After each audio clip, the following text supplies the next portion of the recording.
feel like everybody's staring at me. With those legs, are you crazy? Now, come on. Welcome to MsMojo, and today we're counting down our picks for the snappiest and most gut-busting movie lines from the golden age of Hollywood. Why do you think I'm calling you?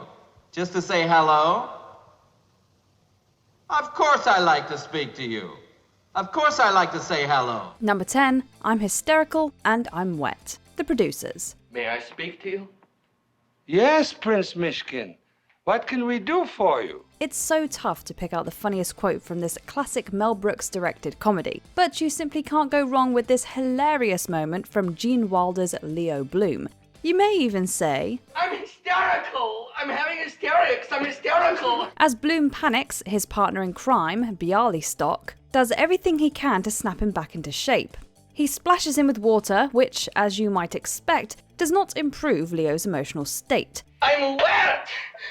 I'm wet! I'm hysterical and I'm wet! I'm in pain! The delivery of each line in this scene is nothing short of comedic genius, as Wilder perfectly captures his character's madness and anxiety. Number 9, oh, I couldn't take the last piece. Vivacious lady. Peter needs protection against a certain type of woman. I could work on that. Nobody embodied the grit and class of the old Hollywood dames like Ginger Rogers. This fish-out-of-water romantic comedy finds Ginger playing a nightclub singer who meets and secretly marries a dorky professor, played by James Stewart. We say we feel like we've been hit by a truck. Well, it's the same idea. Yeah. Ginger tries her best to fit in with her new husband's high society family. However, Stewart's snooty and jealous fiancé, played by Frances Mercer, threatens to give the new girl on the block a piece of her mind. Oh, I couldn't take the last piece. Now what did you do that for? I'm only gonna have to hit you right back. Roger's response is priceless, igniting their battle of wits into an actual battle. Number 8, it must have been tough on your mother not having any children. 42nd Street. Ginger Rogers earns another spot on our list, this time playing the cheeky Anytime Annie, a chorus girl jockeying for position in the cutthroat world of Broadway. Say, who could forget her? She only said no once and then she didn't hear the question. In this classic backstage musical, every woman who isn't a friend is a bitter enemy. That's the case here when Annie and her pal Lorraine are having a laugh over their affected hoity-toity accents. When a backstage rival makes a snide comment, Annie replies with this timeless zinger. Get a load of Minnie the Mountaineer. Must have been tough on your mother not having any children. That's telling them. It's clever, biting, and devastating. Let's just say we're glad we'll never be on the receiving end of Roger's razor-sharp insults. Oh dear, not a calf in a carload. Number 7, she looked better than you do now. The Man Who Came to Dinner. A rude dinner guest is bad enough, but imagine if they were staying for weeks. That's the situation for one unfortunate family in this 1942 adaptation of the hit Broadway play. Close the doors, John. We don't want a lot of people prying on their betters. Yes, sir. After breaking his hip on the Stanley family's front stoop, Sheridan Whiteside, played by Monty Woolley, demands to recuperate in their living room.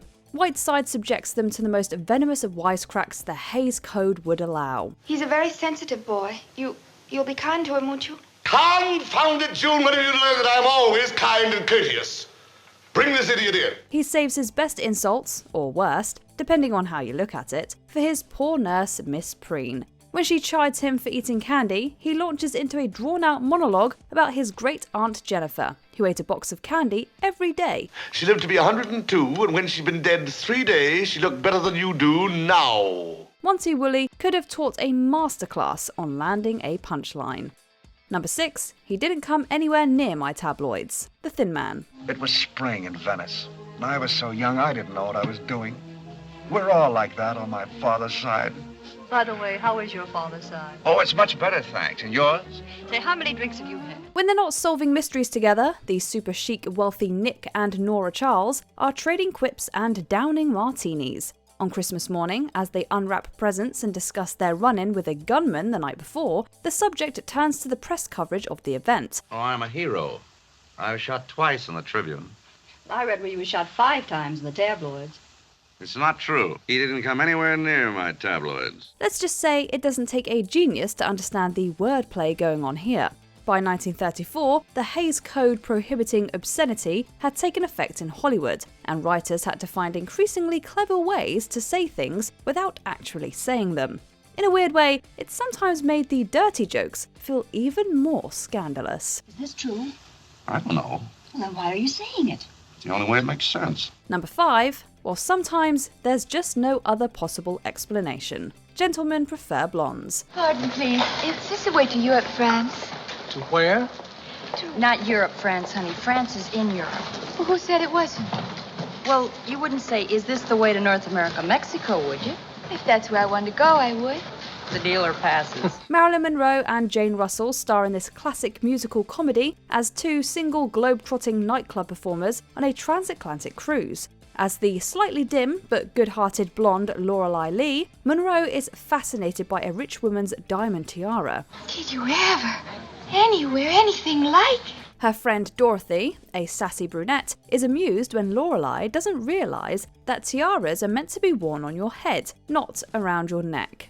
Lorelei's disbelief prompts Dorothy's gem of a one-liner. You must think I was born yesterday. Well, sometimes there's just no other possible explanation. It's Lorelei's indignance, coupled with Dorothy's complete exasperation at her friend, that makes their on-screen friendship and dialogues so believable and hilarious. Number 4, that's something you need never worry about. Dinner at 8. Jean Harlow was one of MGM's biggest stars, and one of American film's first blonde bombshells. In the classic comedy, Dinner at 8, Harlow plays a gold-digging platinum blonde who finds herself the butt of many a joke amongst the high society world she's married into. It's so wonderful to have nothing to do, just to lie all day in the sun. Yes, but you've got to be awful careful that you don't get blistered. You know, my skin's terribly delicate, and I don't dare expose it. The final scene sees her telling a society matron about a book she read, which predicts that machinery will take the place of every human profession. The matron eyes her up and down before responding, Oh, my dear. That's something you need never worry about. Once again, sometimes classic Hollywood movies just said it better without saying it at all. Don't crack about this to Mr. Packard.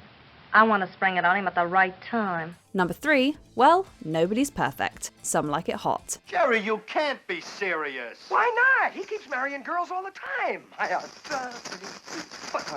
An audience more savvy to problematic tropes in pop culture might cringe at the thought of Some Like It Hot today, a comedy about two male jazz musicians who disguise themselves as women after they witness a mob hit. The movie has plenty of potentially offensive landmines to avoid. Modern viewers may debate how successfully it does that, but it's the final scene that is surprisingly fun. That's good. I'm gonna level with you. We can't get married at all. Why not? Well, in the first place, I'm not a natural blonde. Doesn't matter. As the movie comes to an end, star Jack Lemmon tries to talk his way out of an engagement to Osgood Fielding, the man who's fallen in love with him. No matter what reason he gives, Osgood is unbothered. Until finally, Lemmon reveals his true identity, leading to one of the most unexpected endings of a classic comedy. But you don't understand, Osgood. I'm a man. Well, nobody's perfect. Number 2, Chicolini here may talk like an idiot. Duck soup. You want to be a public nuisance? Sure, how much does the job pay? I've got a good mind to join a club and beat you over the head with it. The Marx Brothers were early Hollywood's most influential funny guys, bringing their unique, fast-paced, and punny sense of humour to every single comedy they made together. You can make an entire list like this for Groucho Marx quotes alone. One morning, I shot an elephant in my pajamas. How he got in my pajamas, I don't know. In 1933's Duck Soup, Groucho plays a crooked president who catches a dim-witted spy in his administration, played by his brother Chico Marx. During Chico's trial, Groucho lands what may be one of his simplest and effective bait-and-switch jokes. Gentlemen, Chicolini here may talk like an idiot and look like an idiot, but don't let that fool you. He really is an idiot. We mean, why settle for just calling someone an idiot when you can really twist the knife? Before we unveil our top pick, here are a few honourable mentions. I'm Not One of You Anemic Creatures, The Great Lie. Mary Astor has a few thoughts about dieting in this 1941 drama. I'm not one of you anemic creatures who can get nourishment from a lettuce leaf. I'm a musician, I'm an artist. I have zest and appetite and I like food. You're Going Bold. Who's Afraid of Virginia Woolf?